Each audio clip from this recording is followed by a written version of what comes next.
1. Genghis Khan. History loves a villain, especially ones with a resume longer than their list of war crimes. While most rulers are renowned for their ruthlessness, few combined chaos with skill quite like the Mongol ruler. Yes, when it comes to absolute dominance, Genghis Khan's name cannot be ignored. Born in the harsh Mongolian steppes in 1162, his actual name was Temujin, a child who endured treachery, captivity, and famine before transforming himself into Genghis Khan, the ruler of all. What followed was an empire spanning 12 million square miles, established not only on military might, but also on a planned campaign of terror that massacred about 40 million people, a death toll so high that it chilled the Earth's temperature by depopulating whole areas. The Mongolian Empire stretched long and wide. His soldiers destroyed towns, offering a simple choice: submit and pay tribute, or resist and risk extinction. The Khwarezmian Empire, once a prosperous country of 2.5 million people, was reduced to less than 200,000 following his invasion. At Nishapur in 1221, his fury over the murder of a son-in-law resulted in the slaughter of 1.7 million people in a single week. A massacre so brutal that Mongol warriors decapitated victims and arranged skulls into pyramids as warnings. Even animals weren't spared by his army. Genghis Khan's brutality wasn't just recorded by outsiders, it comes straight from primary sources. In The Secret History of the Mongols, Chapter 3, page 56, he orders, "As for those which pride themselves on their might, cut ye off their necks. As for those which pride themselves on their courage, cut ye in twain their breasts." This chilling command reflects how violence wasn't just a tactic, it was doctrine. Genghis Khan excelled in psychological warfare, but his ruthlessness extended beyond that. Captives were utilized as human shields during sieges or forced to march ahead of the army to set off enemy traps. Cities like Urgench were flooded by diverting rivers through their remains, thereby erasing them from maps. In Samarkand, he executed 500,000 people and torched libraries containing centuries of knowledge, announcing the conquered must not have a past, only a future. Under his rule, the Mongol military evolved into an annihilation factory.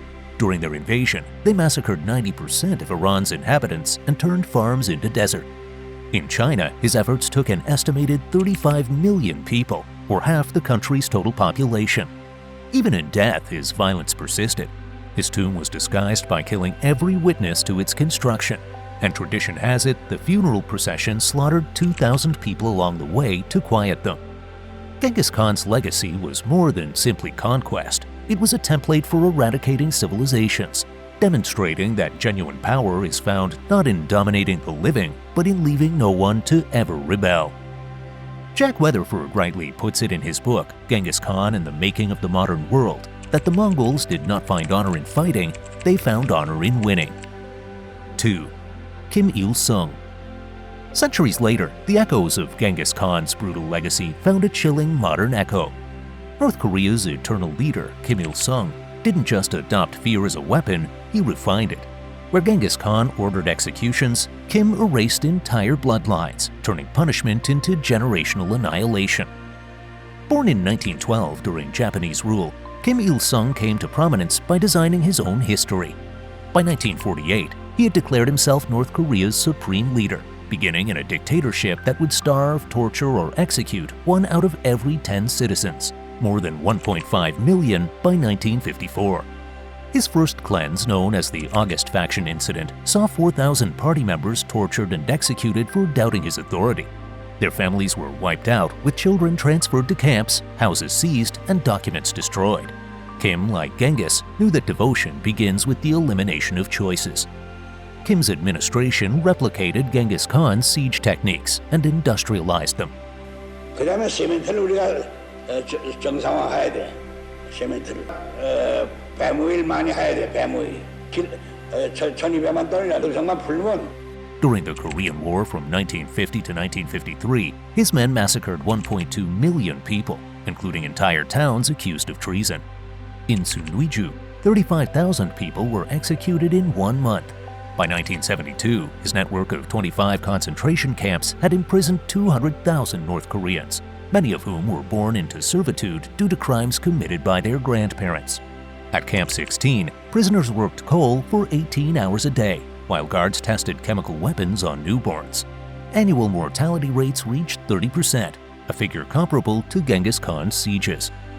But Kim's defining moment was the arduous march between the years of 1994 and 1998, a man-made famine that starved 3.5 million people, or 15% of the population, while he imported cognac and lobster. Farmers ate tree bark, children's bodies littered the roadsides. State Directive No. 45 directed soldiers to kill anybody stealing grain. In Hwanghae Province, 500,000 people perished in 2 years. Survivors recount rats being marketed as luxury meat and parents exchanging children for food. Following his death in 1994, there were nearly 34,000 monuments with his picture, and schools taught children about the history of Kim, who controlled the weather. 3. Queen Ranavalona I. But that wasn't the only misplaced power in history. In 19th century Madagascar, Queen Ranavalona I redefined horror, executing 2.5 million people, half her kingdom, to create what she called a pure society. Born in 1788, she took control by killing her stepson and said, "Let my reign endure until my people are dust." To eliminate foreign influence, she reinstated the Tangena ordeal, in which accused residents were required to consume poison nuts. 50,000 people perished vomiting blood, and those who survived were called loyals. Christians endured far worse. 100,000 converts were burnt alive or decapitated. Her paranoia mirrored Kim Il-sung's. Suspecting betrayal, she massacred 30,000 soldiers and enlisted children as young as 6 years old in her army. In order to build her royal residence, 20,000 workers carried stones 15 kilometers by hand. Those who collapsed were buried where they fell. By 1840, 100,000 converts had died, and whole families were put to death if even one member had a Bible. She weaponized terror in the same way that Genghis Khan did. Villages that resisted were wiped out, and their bodies were left to rot in rivers. Madagascar's population had fallen from 5 million to 2.5 million by 1861, with a 50% mortality rate that had not been matched until modern-day genocide. Nonetheless, like her predecessors, she claimed a divine purpose. "I cleansed this land for our ancestors." A kingship free of European colonists, yet plagued with mass graves. Historians argue whether she was a madwoman or a strategist. The answer is in the numbers: 2.5 million dead and a nation wiped out of so much potential. 4. Oda Nobunaga. Centuries after Ranavalona divided Madagascar in half, this warrior from the 16th century united Japan by killing over 100,000 people in an attempt to dominate the country. Known as the Demon King, he transformed steel, fire, and invention into weapons of destruction, demonstrating that cruelty can create empires even in the midst of chaos. Nobunaga was born in 1534 and inherited a rather shattered Japan. At the age of 26, he electrified the country at the Battle of Okahazama, defeating a 25,000-strong army with only 3,000 troops. Victory was not enough. To subdue resistance, he burnt Mount Heiei's Anaraku-ji Temple in 1571, killing 20,000 monks, women, and children. Mercy weakens the strong, he said, wiping out an 800-year-old Buddhist sect in a matter of days. Nobunaga's skill was in combining ruthlessness and strategy. At Nagashino, 1575, he used 3,000 arquebusiers, the first widespread use of weapons in Japan, to slaughter 12,000 samurai. Survivors were hunted and crucified. Suspecting treason, he massacred his brother-in-law's clan, slaughtering 500 people, including newborns. His slogan is "Rule by fear or be ruled by it." By 1582, Nobunaga ruled 33 of Japan's 66 provinces, but his ambition trumped loyalty.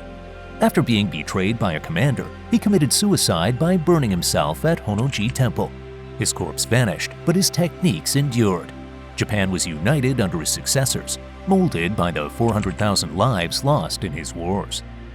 Nobunaga recreated Japan with ash and blood, demonstrating that unification, like strength, is obtained not through ideas, but through the stillness of the bodies of unsung heroes. But not all heroes have the same face, and not all stand on the right side of justice. 5. Mao Zedong. Centuries after Genghis Khan thundered across Asia, this peasant-turned-revolutionary carved a new empire from the bones of old China. In the 20th century, Mao Zedong rose not with a sword, but with ideology, and buried nearly 45 million in his attempt to reshape a nation. Called the Great Helmsman, he weaponized famine, fear, and fanaticism to transform weakness into an absolute power. Born in 1893 to a rural family, Mao emerged from the smoke of China's collapse. In 1934, he led the Long March, 6,000 miles of starvation, retreat, and propaganda. Out of 86,000 who began, only 8,000 survived, but Mao didn't mourn. A revolution is not a dinner party, he said. It is an insurrection, an act of violence in which one class overthrows another. And he meant it. By 1949, Mao had won the Civil War, proclaiming the People's Republic of China. But peace was a mirage.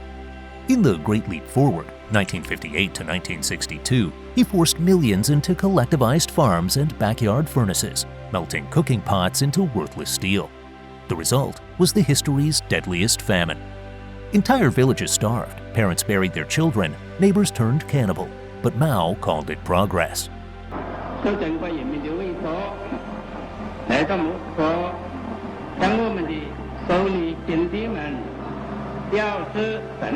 Still not satisfied, he unleashed the Cultural Revolution in 1966, a purge of the past. Students became Red Guards, temples were smashed, teachers were beaten to death, and China's soul was stripped bare. Anyone with a book or an opinion was suspect. To read too many books is harmful, Mao said, as libraries burned and corpses filled rivers. By the time of his death in 1976, Mao's portraits hung in every home, his words in every mouth. But his legacy was carved into mass graves and a broken civilization. He ruled not through love or law, but through chaos, paranoia, and myth. Mao tried to remake humanity in his image, proving that you don't need guns to destroy a generation, just belief and blind obedience. Revolution made him immortal, but it also made China bleed. Though there are people who admire his achievements, maybe rightfully in some cases, but this is a manifestation that Mao's life story, like Genghis Khan, serves as a reminder that the heroes of the history are often shaped by who tells the tale. Share your views in the comments below. 6. Augusto Pinochet. Tyrants rarely go away, they evolve. Centuries after Oda Nobunaga used slaughter to unify Japan, the 20th century saw the rise of a new type of despot, the technocrat of terror. Augusto Pinochet, Chile's dictator, used modernity, tanks, capitalism, and CIA-backed coups to disappear 40,000 people and torture 28,000 more in his effort to eradicate communism. What about his legacy? A so-called democracy based on mass graves. On September 11, 1973, Pinochet attacked Chile's presidential palace, deposing democratically elected Salvador Allende. The result was a 17-year reign of state hygiene. His secret police, the DINA, detained 80,000 people in only the first year. Dissidents were brought to torture camps like Via Grimaldi, where 94% of the captives were subjected to electric shocks, sexual offenses, or replicated executions. The deceased were abandoned in deserts or tossed into the Pacific, with 1,200 remains still missing today. If you think that's all, these numbers will give you a better idea of what Pinochet actually accomplished. 3,065 people were executed or disappeared, including 97 political prisoners in the Caravan of Death of 1973, a military execution squad that killed detainees using fire helicopter squads that traveled city to city to hunt the dissidents. 33,000 people were tortured, including pregnant women who were electrocuted and toddlers who were forced to see their parents' dismemberments. 200,000 exiled. Artists, professors, and activists fled to avoid his death sentences. As per a U.S. Senate report, Pinochet's administration plundered $15 million from Chile's treasury, putting it in offshore accounts. Pinochet outsourced Chile's economy to radical economists known as the Chicago Boys, whose tactics increased poverty to 30% by 1983. While the privileged prospered, the slums experienced hardships beyond words. Unions were prohibited, and workers who went on strike were executed. His miracle concentrated 80% of Chile's wealth in the hands of 10% of the population, an inequality that continues to plague the country today.